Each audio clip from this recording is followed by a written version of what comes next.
তোমাদের যদি মুখে খুব ট্যান পড়ে যায় গলায়, তাহলে তোমরা এই প্রসেসটা ব্যবহার করতে পারো। প্রথমে নিবে চালের গুঁড়ার সঙ্গে মুসুর ডাল, আমি গুঁড়া করে রেখেছি 2 চামচ।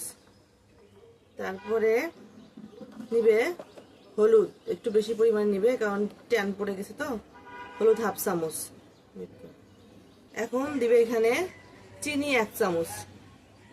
তারপরে এখানে দিবে শ্যাম্পু 1/2 চামচ বা 1 চামচ।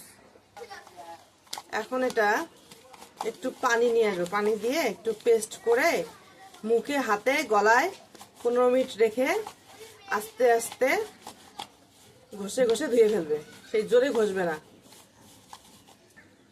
বন্ধুরা এখন অ্যাপ্লিকেশন দেখো, এভাবে তোমরা গলায় আর মুখে এভাবে 15 মিনিট রাখবা। রাখার পরে এটা যখন শুকিয়ে যাবে, শুকিয়ে যাওয়ার পর হাত দিয়ে আমাকে রাব করবা, আস্তে আস্তে আস্তে রাব করবা, দেখবা সব ময়লা উঠে গেছে।